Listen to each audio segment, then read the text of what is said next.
Well, good morning and welcome back to the Little French Homestead. My name is Cherie. If you're new to my channel, welcome. So today we're going to be doing a little bit different.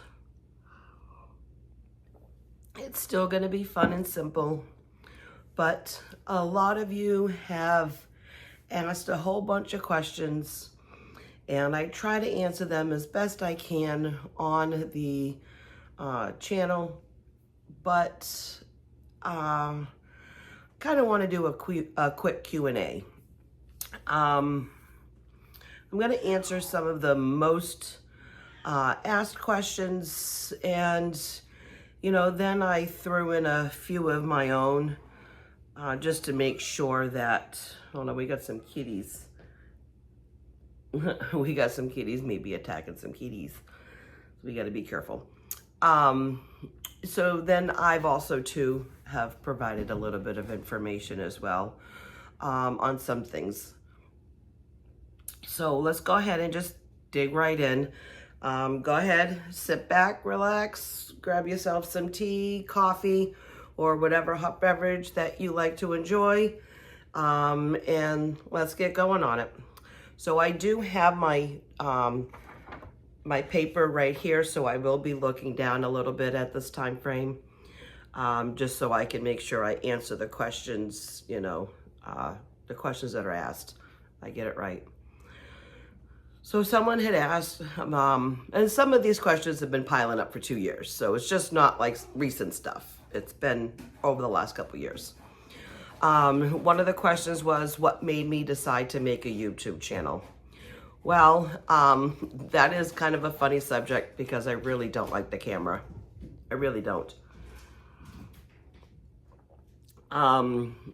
Growing up, I didn't mind the like quick pictures here and there. I still wasn't a fan of pictures with family and stuff. I've always been that way. My mom has been that way. We see a lot of pictures of me and my dad. Obviously, when I was much younger, it was a little different, but as you get to the teenagers and stuff like that, you really don't want pictures. So my mom took a lot of pictures of my dad and I, but then as I got older, I was like, no, we don't want pictures of me. So there was a lot less pictures. It's just the fare of the camera. I did, however, back in the 80s, I'm a Gen X. Back in the 80s, my dad had those big recorders. It looked like the VCR, actual thing now. It was a VCR, you put it in, and you could plug it into your TV. And I used to sing, have my parents set it all up, and I record myself singing. But as soon as someone walked by, I stopped. I am not a good singer at all, but I just still like to sing, and no matter who's in my car, I'm gonna sing. I needed to get over the fear of it.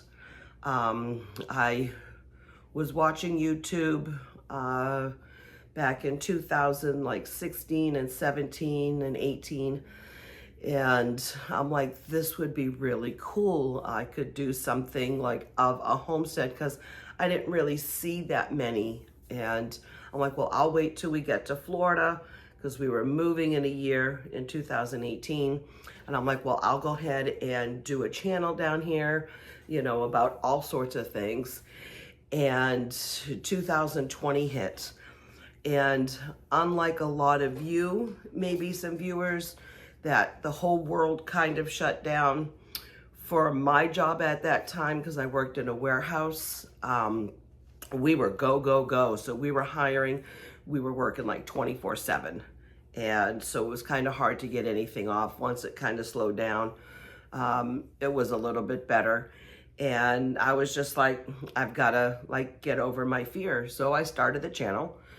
And if you see a lot of my earlier stuff, it's all mostly outside garden. You don't see my face. And, I'm not really here to see how many views I can get or how many, you know, subscribers or whatever. It's always awesome where I find subscribers that were like, oh my gosh, I love your channel. I'm sorry about the cats.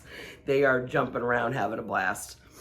And I'm like, that's great. I usually try to engage with them or at least put a little heart by it so they know that I've seen it and I acknowledge it. But I'm just trying to do this mostly for myself. I am getting better at it and I'm thinking of funner things to do and stuff. But for a little while, I was very camera shy. But I noticed that I really wasn't getting a lot of people watching or subscribing. So I was like, well, I need to bring it inside, show them my cooking, show them the love that I have for cooking and me getting in front of the camera. And at that time, my subscriber base and my views and stuff were all going up. So I had to do that. And another question was, how did I come up with the name? Well, the name is the Little French Homestead. Now, I thought of the name in New Hampshire before we came down here. I really liked that name. On both sides of my family, all the way back as far as we remember, we came from France and then came into French, to Canada. So we are French Canadian. And I am in my family, because my dad has had a total of 5 brothers. My dad married a French woman, my mom, who is 100% French too on her side. So I am the only last remaining 100% French person in my family. You know, my parents, my dad's family, his brothers, you know, married Italians and stuff. But I am 100% French. Do I cook French foods? No, not always. You know, I have a few things that I've done. I can link some of the videos, you know, down below that I did.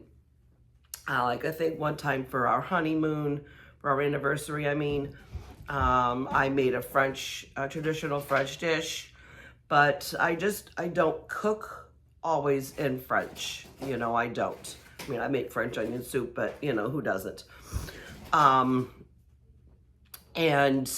you know, then I've asked questions. People ask me, do I live in France or do I live in Canada and stuff? And that answer is no. I live in central northern Florida. No, I don't. But I used to live in New Hampshire. So that's where a lot of my heritage had come down, okay? The next one was, did you always like cooking? No, I did not. Now, first off, I didn't really start cooking until my late 20s and into my early 30s. And the reason for that is when I was growing up, my mom did all the cooking. And she was always busy with our country store. My dad and my mom bought a country store when I was like 10.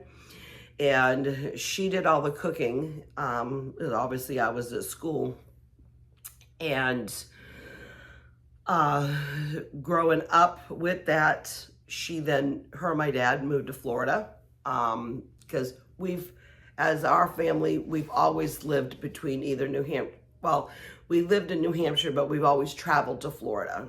My grandparents on my mom's side had a condo in New Smyrna Beach, and their family as well as too. Sorry, still trying to get caffeinated. And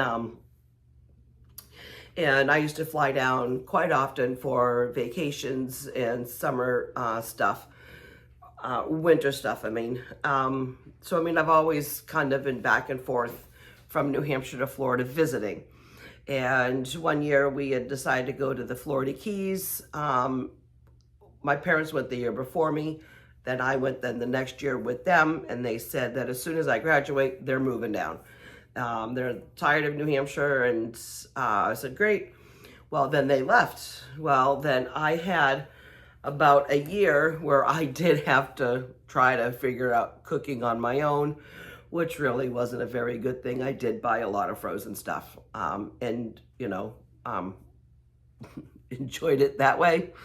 And then I was a single mother at that time, at 20 years old. Had to move back in with my parents, so I went back down to the Florida Keys with them.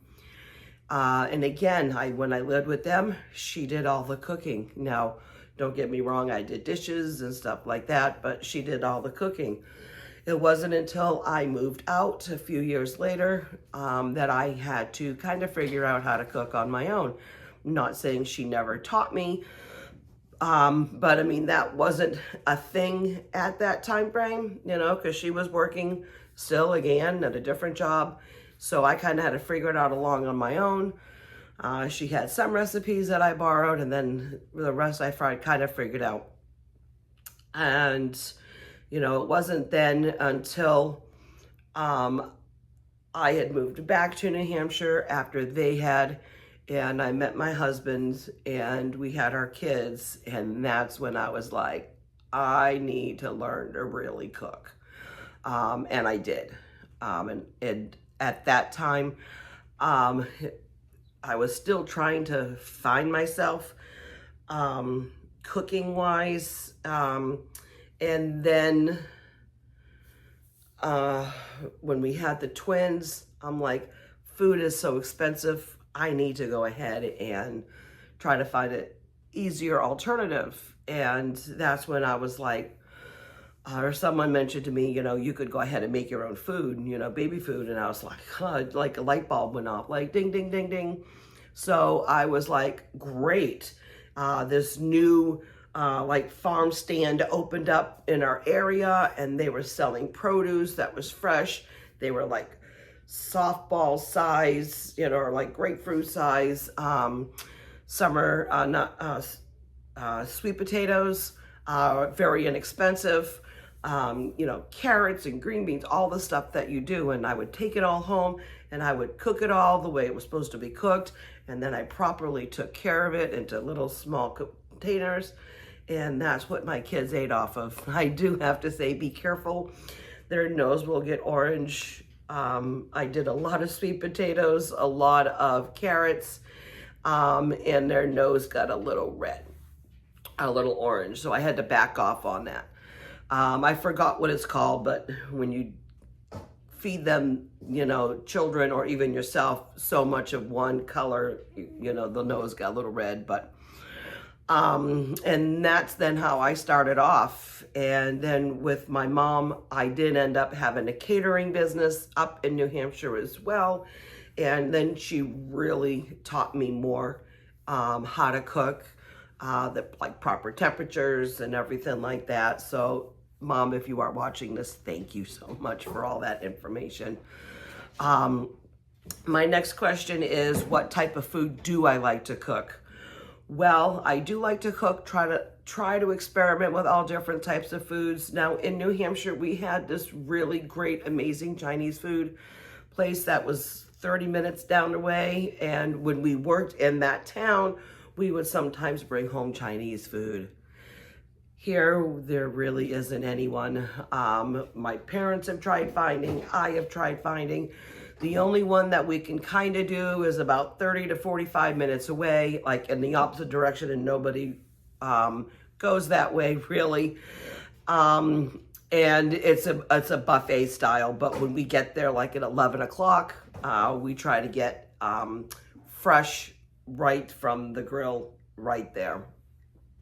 So I've had to learn how to make a lot of Chinese food, and one of my videos went super viral. It was the irresistible crockpot orange marmalade chicken.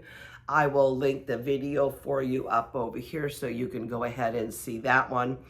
Done a lot of, you know, fried rice and stuff. I do ham fried rice, I'll do chicken fried rice, I've done pork. But not like their kind of pork, you know, just all different kinds, and we love them here. You know, it's a great way to use up the rest of your rice, throw in a couple of veggies, and if you wanted to, you know, do some ham or some chicken, perfect. Then you got a great meal, and you made it yourself.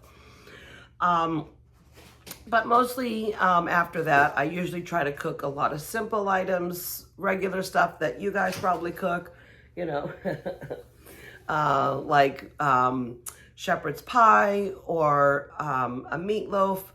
I have to stay away from lasagnas. Nobody in my house still wants any yet. I over lasagnaed them, and that's why you don't see me making any lasagnas. They do love my homemade mac and cheese. I got a video on that I can link to as well. But I mean, that's pretty much like the basic staples. So usually when I'm making a video, I try to get on and look at different recipes, and I pick from the recipes from there. Another one is, what is your kitchen tool that I can't live without? So mine is my crock pot. I absolutely love it. In my opinion, it's one of the best things. You don't have to babysit it. So I can throw something in the crock pot, I can set it and literally forget it. I can go to work, I can come back home. Most of the time I just do like a protein in it. It's very rare that I do like the entire meal in there.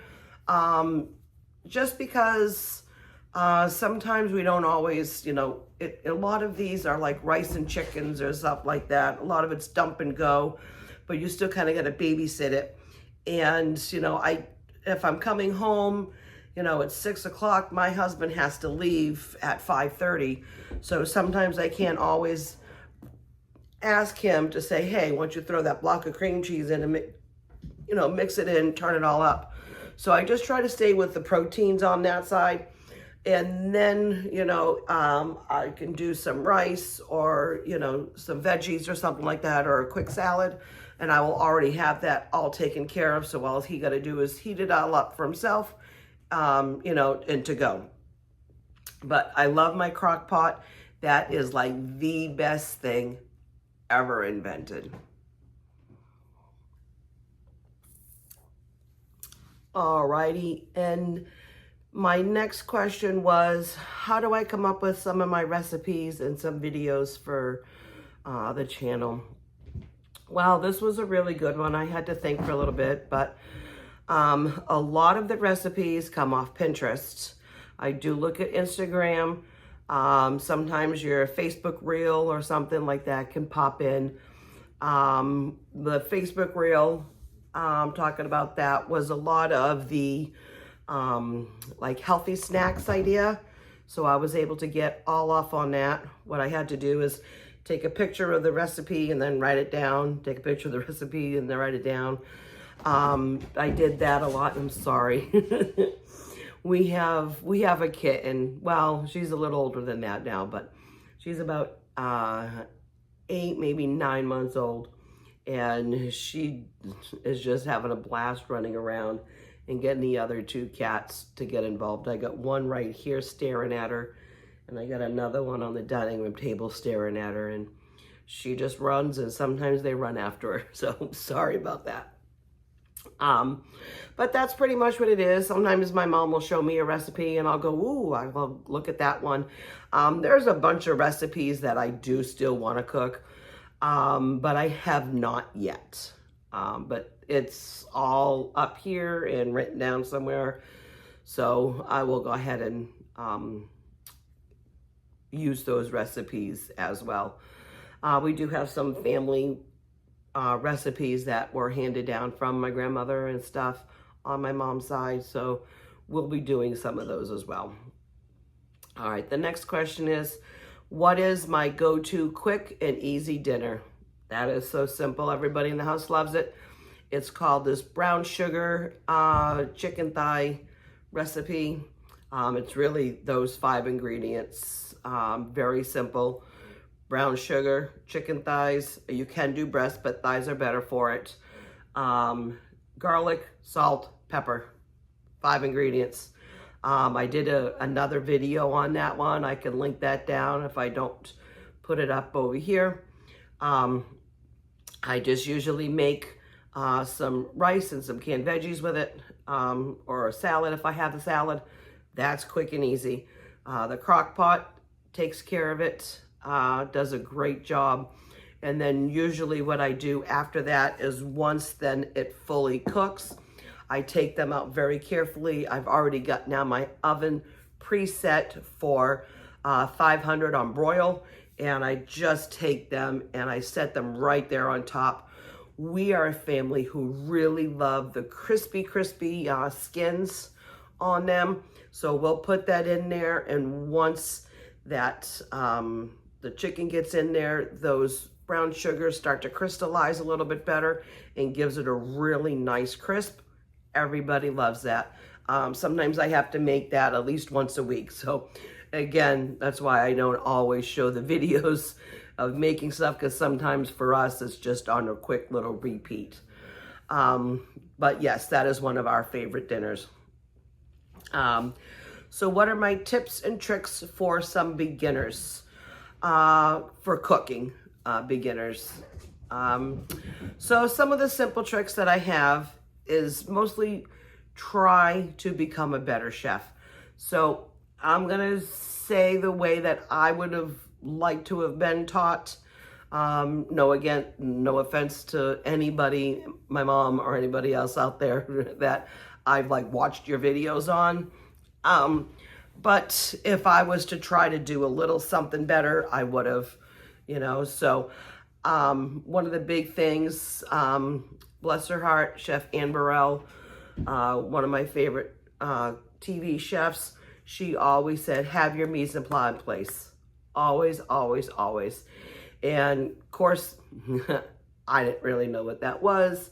So when I looked it up, that's a French culinary term, and it means putting in place or everything in its place. So with that, everything in its place before you start cooking. So I did write a little note to myself so I could get it right. So the core steps are: make sure you read your recipe in its entirety and thoroughly, so you need to know exactly what you have. You gather and prep all of your ingredients. So you're gonna chop, measure, and peel and portion out everything for your meal. Then place them, if you wanted to, in individual bowls or ramekins.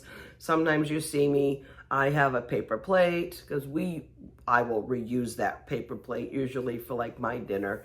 If I'm not serving it up in front of you guys, we use paper plates there in our house. There's too many of us with too many dishes to do this.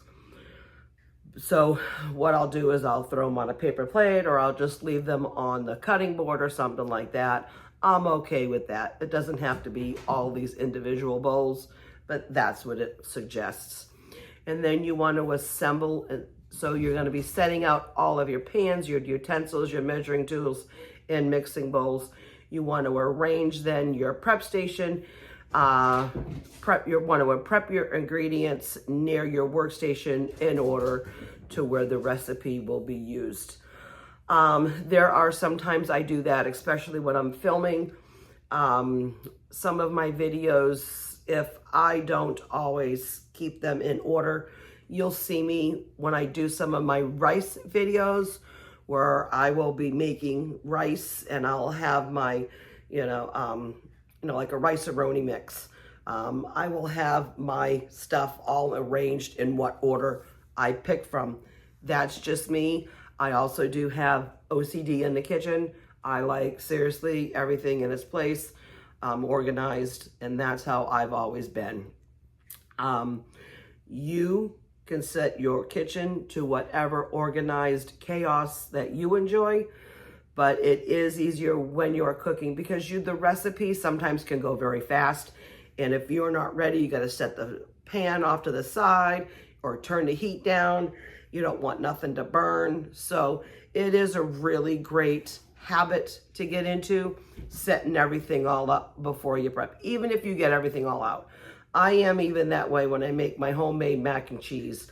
I grab that milk, even though I know I'm not quite there yet, but I get that milk out because you just don't want that cheese roux to start burning at the bottom. Then you have to throw it away and start all over again, and you're just wasting product. Hold on. All right, so somebody asked, so what are some tips for meal prepping? And that one took a few minutes for me to kind of figure all out. But first, if you're a beginner cook, obviously you want to go ahead and start small, okay? You want to do maybe like a lunch or a dinner, okay? Master that, then make changes, then work on another recipe. Master that, modify it a little bit, and then keep that routine going. You always want to try and at least master one recipe before you go on. So that way when you are understanding kind of what's going on, you want to then modify it after. So say you want to add a little bit more salt or add a little bit more pepper or something like that, you can. You just want to make sure that when you're adding salt, you know, when they tell you where they tell you to add it, don't either fully on add at the beginning, because you can never take salt out, okay? You can always add more at the end. If you like your food a little bit more saltier, think of it like that, okay? So I always add a little less salt to some of the things, and then that way at the end, you know, because sometimes you may use like that Parmesan, you know, stinky cheese, you know, like the Kraft Parmesan cheese, you know, that has a lot of salt in it. So if you're gonna add that at end, like if you're making spaghetti or lasagna or something, you always wanna make sure that you start off with a little bit of salt, because then that's got salt in it. The other day I had made just the Kraft macaroni and cheese out of the box. My family wanted that. I did not have actually any cheese in the house to make my homemade, or I would have. I salted the water and I over salted it, and all of us were like, this is a little too salty for all of us. We still ate it because it's food, but just even cooks like me can make mistakes, okay? The next one is, what is the best advice that you can give about cooking? Don't be afraid to start learning, okay? Don't be afraid. You are gonna always, and I'm gonna still tell you this because I just told you the story, you're always gonna mess up. You always are, okay? There is gonna be something that you forgot to do as a step. There's been a couple of times where I'm doing a video for you guys and I was like, crap, I didn't read the recipe thoroughly through, so I shouldn't have added this and this and this till the end. And I just kept going, because I'm not gonna about to stop and redo the food that I was doing. We just had it as is. Didn't taste any different, but sometimes different spices are at different levels to add in, and that's why you follow the recipe. So just keep that in mind as well. You know, don't add all of the recipe at once. That way you don't mess up down the line, okay? But don't ever be afraid to start. That's how you're gonna learn. You're gonna make mistakes, you're gonna learn from them, and then you keep moving. You wanna buy some really great knives. Very good, very sharp. You're gonna make sure that they're sharpened every single time you use them. I mean, a good knife you can probably use several times before you have to sharpen it, but make sure you have a good knife sharpener and make sure you have some really sharp knives. Dull knives in the kitchen can actually be more hurtful than a very good straight knife, a sharp knife that is good. Get some really good cutting boards. You're gonna want at least 2. If you like, I have 2, as you see. I have one really big, large plastic one. That one usually has to get washed by hand, so I don't try to put any type of like chicken on that. Now, I don't mind doing some other meats on that, but at least I don't do that with chicken. I have the small plastic one that I use for chicken, and I have my wooden one that I use for vegetables. Now, you gotta remember that wooden one, they can't go in the dishwasher or they will start to crack and get ruined. So you have to wash that by hand. So now if you have any meats that lay on that, you have to wash them thoroughly.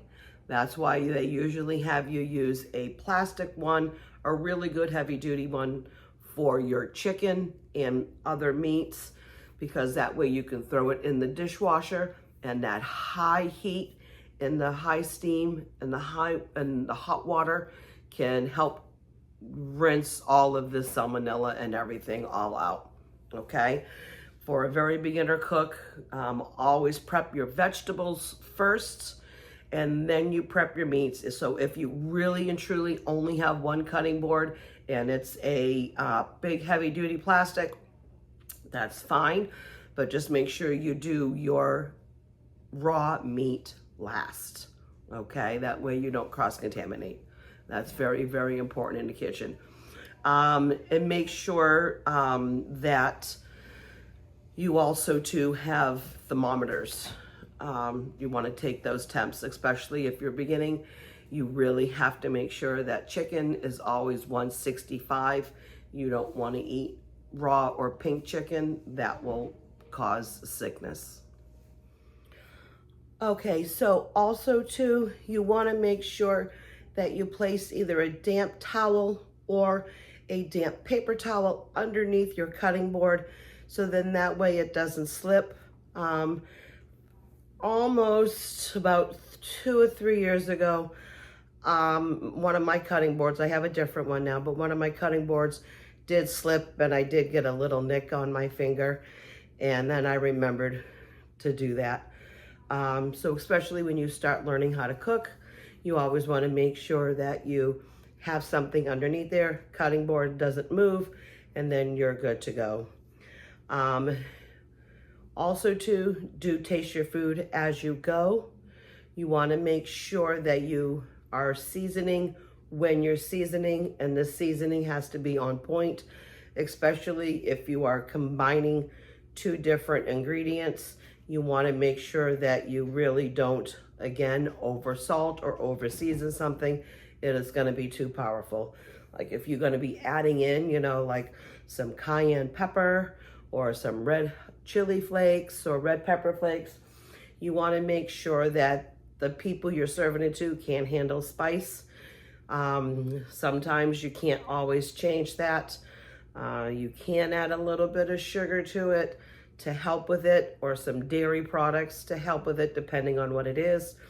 But you just want to make sure that you are tasting everything as you go and being careful on the spices so it's not too heavy for you. Because like also too with like chicken broth, that can be very salty. Even sometimes they say low sodium. You know, you want to be careful if you're adding that into anything. You also want to be careful, you know, you've got canned corn. Some of them have salt, some of them have no salt. You just want to be careful when you add seasonings that it's not going to be too overpowerful. Now, when you're cooking like your meats and stuff, like steaks on the grill or a nice pork tenderloin, you want to make sure that you rest your meat for a certain time frame. Every meat has a different resting point, okay? So you're gonna wanna make sure you follow that recipe down. And, you know, because I like my steak rare, but my family can go like mid-rare, some of them can go mid-well. There's different cooking points on that. So when my husband cooks my steak, he throws everybody else's on the grill, waits till their steaks are almost done, and then puts mine on for the couple of seconds on either side, and we call it.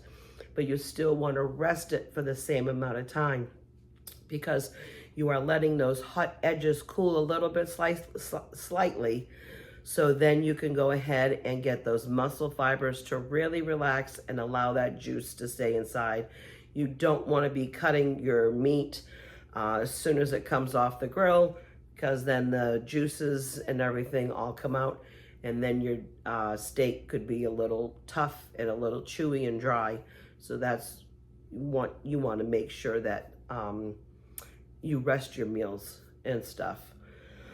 Other than that, I think that was my last one to go ahead and give you. I hope I was able to go ahead and answer all of your questions. If there are some other questions that you would like me to answer, I can either A, do another video at another time frame, or I can try to sneak it in down below if I have the time to go ahead and answer your questions down below. I do hope that this video, you really do like it. Again, please, if you're trying to do a video, if you're trying to make a YouTube, open yourself up to new differences. I would have never thought in a million years that I would try doing a YouTube channel. And I am not obviously like successful like Mr. Beast or anything like that. I have no intentions on doing that. I just want to go ahead and share what I learned and what I love to do. And I hope I can take several of you on this journey with me. So if you do like this video, go ahead, like I said, place a comment down below. Give me some other questions that I can go ahead and answer. Like, share, but most importantly, go ahead and subscribe. Click that notification bell so you can get all of my other updated and new videos that I do push out. I try to go ahead and do videos on Tuesday, put them out by 3 o'clock. I try to set it for 3 o'clock. Thursdays around 3 as well, and Sundays. I used to do every other day, but life got in the way. This video will be coming out a little later today. I do always try to have a video. So like I will make a video usually like Wednesday or Thursday, drop it Thursday afternoon, you know, then that way between Friday, Saturday, and Sunday, I have a couple of days that I can make a few videos. This is Jinx. This is the little monster that was running around terrorizing everybody. But she's a beautiful kitty. What was I saying? Oh, what I try to do is make the videos like the day before, the day of. Because we are going into summer, my job is requiring that I get there by 10 o'clock in the morning instead of my normal 1 o'clock in the afternoon. Obviously, I can't tell you where I work, but I work with children. Yes, I do love children. Not all the time, not 24/7, but most of these kids there are really cool. So I will be having to probably do some videos, you know, on this Saturday and Sunday, and do a couple of videos in advance for you to keep myself rotating. I may not have time when I get home at 5 o'clock. I'm going to try to make dinner, and then I got to try to then take care of the rest of the house. And it won't be feasible for me to do a video then during the day since I'll be at work. So bear with me over the next couple of months. Once they go back to school, I am going to be going back to the regular hours where I work, going in at 1 o'clock. So then my content hopefully will not be so far in advance. We're going to see how this works out. I've done that before, but not always. But other than that, I really do like to hear you guys' comments. It's really amazing how we sometimes can connect on other levels than just besides me talking to a camera. Then I can talk to you guys down below. So as I always sign off, I do have to say that one of my daughter's friends came up with the catch line, "Keep on cooking." And I absolutely love it. So hats off to you. You know who you are. Hats off to you. As always, keep on cooking. Bye.